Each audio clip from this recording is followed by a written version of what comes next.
Now, the Food and Drugs Authority is encouraging consumers to patronize food outlets that have been credited by the authority. The Director for Food Safety and Consumer Education, Faustina Atopra, says the move is to help consumers to avoid contaminated food on the market. She's been speaking at the National Food Safety Laboratory Forum in Accra.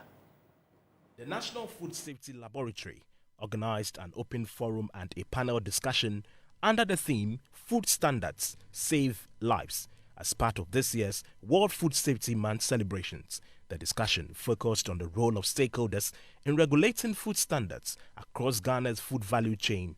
Director for Food Safety and Consumer Education at the FDA, Faustina Atopra, urged Guineans to prioritize food establishments with FDA accreditation to ensure their safety and the quality of food they consume.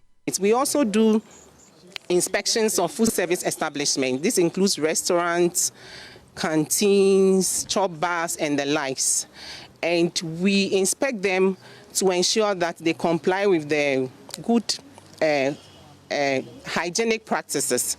And then when they comply with the codes of good hygienic practices, we issue them with the food hygiene permit. So when you enter any restaurant, the first thing you should look out for is the FDA's food hygiene permit. And in our letter, when we approve your facility, we indicated that you should put it at a very bold area so that consumers can see it and be assured that, hey, this restaurant that I'm eating, I'm assured that their practices have been well monitored and then they are in line or they have complied with the codes of hygienic practices. So please check the food hygiene permit. It's supposed to be at the more likely the reception or the more prominent place, and you see the hygiene. Once you see the hygiene permit, you know that.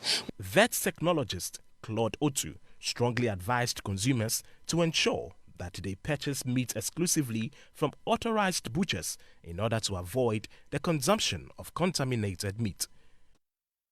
I said it's continuing education. The public has to know their rights and responsibilities.